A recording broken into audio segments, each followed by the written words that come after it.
Right, 42 degrees in Alice Springs while Hobart S sitting on 31. That's not a typo. Central Australia S copping an absolute scorcher while Tasmania S enjoying near perfect conditions. Is your area about to cop a complete reversal in the next 72 hours?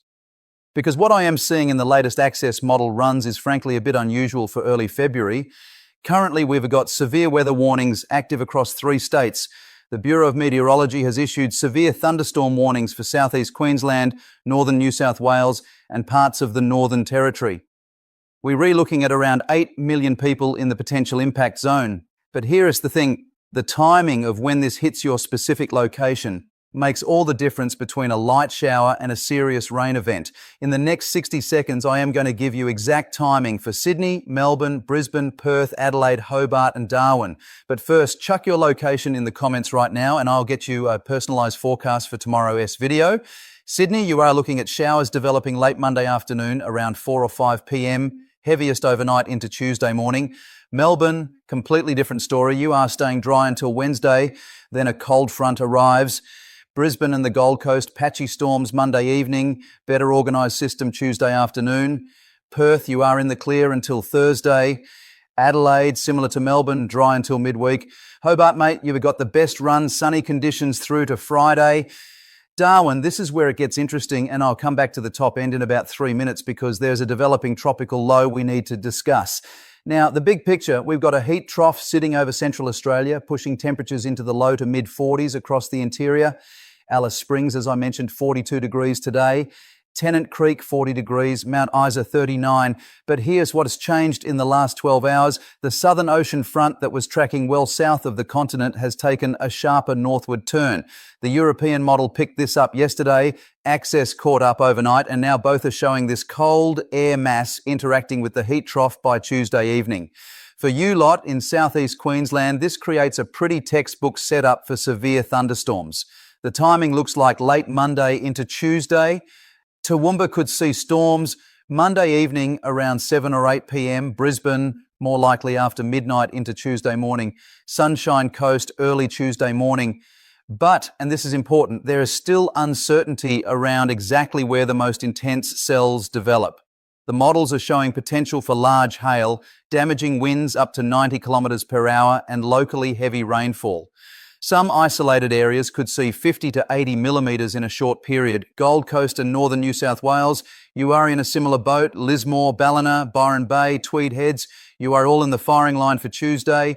Coffs Harbour, storms likely Tuesday afternoon. Port Macquarie, Tuesday evening into Wednesday morning. Newcastle, this is where the models start to diverge a bit, and I'll explain that in a moment. Let me jump across to the inland areas. Dubbo, Tamworth, Armidale, you are looking at a cooler change Tuesday with showers and possible thunderstorms. Nothing severe expected inland, but decent rainfall totals are on the cards. Orange, Bathurst, you might actually see some useful rain for a change. Wagga Wagga, similar story, Tuesday into Wednesday. Now, here is the one thing that has got me watching closely. The pressure gradient between the inland trough and the approaching front is creating a vigorous easterly flow along the New South Wales coast. The European model is showing potential for coastal rainfall totals exceeding 100 millimetres between Byron Bay and Newcastle. Access is more conservative, around 50 to 70 millimetres. Tomorrow morning, S model runs should clarify this, so definitely check back because if we re-trending towards the European solution, flood watches could be issued. Victoria, you are sitting pretty for the next couple of days. Melbourne, sunny conditions Monday and Tuesday, top of 28 degrees both days. Wednesday is when your weather changes. A proper cold front crosses the state Wednesday afternoon. Melbourne, rain arrives around 3 or 4 p.m. Wednesday, continues overnight. The interesting part is the temperature drop. Thursday top is only 21 degrees, which is 8 degrees cooler. Warrnambool and Portland see rain first around midday Wednesday. Geelong by 2 p.m. Melbourne 3 to 4 p.m. The rain clears Thursday morning. South Australia, Adelaide, you're on a similar timeline. Dry Monday and Tuesday, tops around 32 degrees. The front hits Wednesday, rain from late morning. Mount Gambier first, Wednesday morning. Thursday top in Adelaide, only 23 degrees. Perth and Western Australia, completely different pattern. URE under high pressure influence until Thursday. Perth, sunny every day, tops around 33 to 35 degrees. Bunbury, Geraldton, similar. Kalgoorlie, URE cooking, 38 to 40 degrees. The Kimberley and Pilbara, Broome, Port Hedland, typical monsoonal conditions, afternoon storms, humid. Thursday brings a trough for Perth with a slight chance of showers. Tasmania, you've got the best weather in the country. Hobart, 28 degrees today, sunny. Launceston, 30 degrees, beautiful conditions. You'll stay mostly dry through to Friday, then Saturday brings showers as the mainland front arrives. We read talking minor, maybe 5 to 10 millimetres. Right, we're at about the 3-minute mark, so if you haven't already, drop your location in the comments. Tomorrow S-Video will have more specific forecasts and I'll be responding to as many comments as I can with personalised updates. Now, let us talk about the Northern Territory and that tropical low I mentioned. Currently, there is an area of low pressure in the Gulf of Carpentaria. It is not a cyclone yet, but the Bureau is monitoring it closely. Darwin, Catherine, you're already seeing increased storm activity. Darwin has had 178 millimetres at Humpty Doo since Friday, which is solid. The question is whether this low intensifies and becomes a tropical cyclone. The current thinking is it will move southwest towards the Northern Territory coast rather than tracking east into Queensland. But, mate, it's early February, peak cyclone season, and these systems can be unpredictable. Catherine, Jabiru, you could see very heavy rainfall Monday and Tuesday if this low intensifies. We are potentially talking about 150 to 250 millimetres. Flooding is definitely possible in low-lying areas. Kakadu, Mary River, those catchments are already saturated from recent rain. Alice Springs, interestingly, you might actually get some benefit from the southern edge of this system with a chance of storms Tuesday evening that could break your heat. But that is still pretty uncertain. Across the top, Cairns, Townsville, you are in the monsoonal trough, but not directly impacted by the Gulf low. Cairns, you've had a drier, wet season than usual, which is interesting. You are looking at scattered afternoon storms Monday through Wednesday, nothing organised. Townsville, similar. Innisfail, Tully, you will see daily storm chances. Mount Carbine clocked 381 millimetres for January, which is decent. The far north isn't a bone dry, but it's not the drenching you do normally expect. Back to southeast Queensland, because there's a detail I want to clarify. The storm threat Monday night into Tuesday is real, but it's what happens after that which could be more significant for some areas. If we get a cut-off low developing off the southeast Queensland coast Wednesday or Thursday, that when places like Brisbane, Ipswich, the scenic rim could see persistent heavy rain rather than just storms. Access is hinting at this possibility, but it's not the primary scenario yet. The European model isn't showing it at all. This is the kind of thing that can change dramatically in 24 hours of model updates. So yeah, check back tomorrow, because if we start seeing multiple models agree on a cut-off low, the rain totals for southeast Queensland could go from 30 to 40 millimetres up to 100 plus. Big difference. Jimboomba, Bow Desert, those areas in the scenic rim have been pretty dry. Trees are stressed, the ground hard. If we do get heavy rain, that initial absorption will be slow, which means runoff and potential flash flooding becomes more of a concern. It's a bit of a double-edged sword. You need the rain, but you also need it to come gently rather than in a deluge. Central Queensland, Rockhampton, Gladstone, Bundaberg, you are close enough to the monsoon trough for daily storm chances, but organised systems track below you. Scattered storms Monday and Tuesday, Hervey Bay, you are right on that boundary. New South Wales regional areas, Dubbo, Tamworth, Armidale, cooler change Tuesday with showers and possible storms. Orange, Bathurst, decent rain likely. Wagga Wagga, Tuesday into Wednesday. Newcastle, Lake Macquarie, the uncertainty relates to whether upper level support extends far enough south. Could be solid storms Tuesday afternoon or just isolated showers. Tomorrow morning, models will clarify. Sydney, more detail. Monday afternoon storms possible western suburbs first. Penrith and Parramatta around 3 or 4 p.m. tracking east. City and eastern suburbs after 5 p.m. Heaviest rain overnight Monday. The Blue Mountains could see 20 to 40 millimetres. Wollongong and South Coast stay mostly dry until Wednesday's front. Canberra, Tuesday afternoon into evening looks best for rain, maybe 10 to 20 millimetres. Victoria regions, Warrnambool, Portland, Apollo Bay. The Wednesday front brings squally showers with gusts to 70 kilometres per hour. The Otways might see 30 to 50 millimetres. Gippsland, Sale, Bairnsdale. The front reaches you Wednesday evening, 10 to 20 millimetres overnight. The Murray Valley, Echuca, Shepparton, Wodonga. Possible storm activity Tuesday ahead of the main front, then showers Wednesday. South Australia regions, the Riverland, Renmark, Berry, dry Monday and Tuesday, then showers Wednesday. The Mid-North, Clare, Burra, similar. York and Eyre Peninsulas stay mostly dry.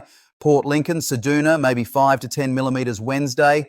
Coober Pedy, staying dry and hot, 38 to 40 degrees. Around the 12-minute mark here, last reminder to drop your location in the comments for tomorrow's personalised forecast. Fire danger currently elevated across inland New South Wales, inland Queensland and much of Western Australia. No total fire bans yet, but winds ahead of Tuesday's change could trigger warnings. Stay alert to bureau warnings, especially in ranges west of Sydney and southeast Queensland. The heat across Central Australia continues. Alice Springs, 42 today, similar tomorrow, dropping to 36 Wednesday. Tennant Creek, 40 today. Stay hydrated and check on vulnerable people. Western Australia, S southwest, Bunbury, Busselton, Margaret River, staying dry until Friday with maybe a few light showers. Albany and the South Coast, similar pattern. Northern Territory, back to that Gulf low. The latest access run from this morning shows it moving southwest towards the coast between Darwin and Catherine Tuesday into Wednesday.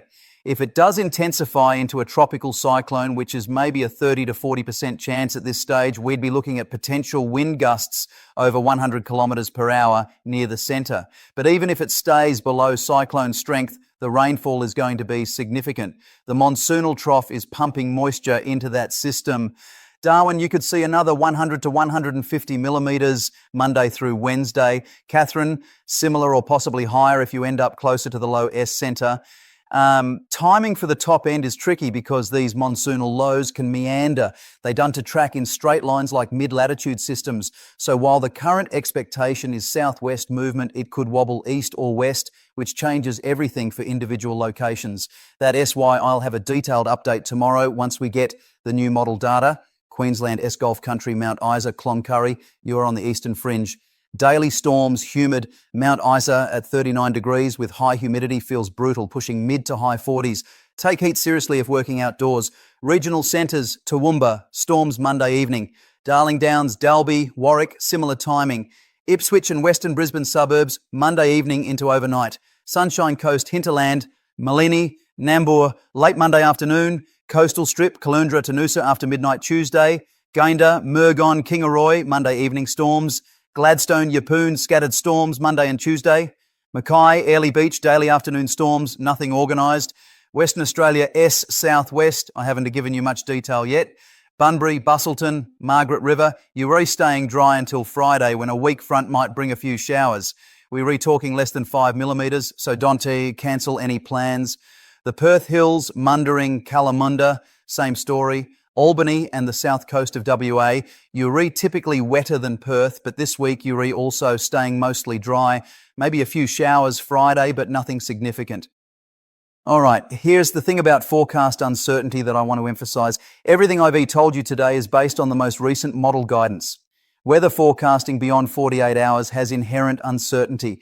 The broad pattern is clear, a front moving across the southeast, active storms for Queensland and northern New South Wales, a tropical low in the Gulf, but the specifics of timing, intensity and exact locations can and will change.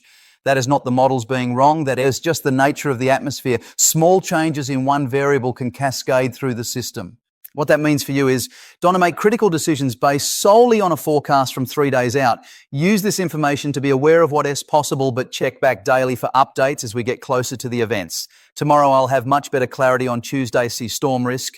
Wednesday I'll have better clarity on midweek rainfall. That is how it works. For tomorrow's video, I'll be diving deeper into that potential cut-off low situation for southeast Queensland. I'll also have updated model comparisons on the Gulf low and whether it intensifies.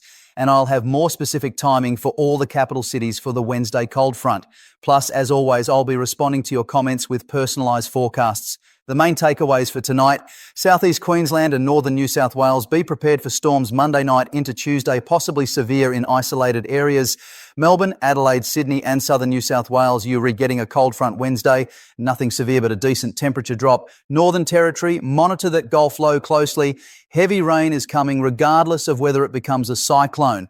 And everywhere else, know your specific timing by checking tomorrow's update.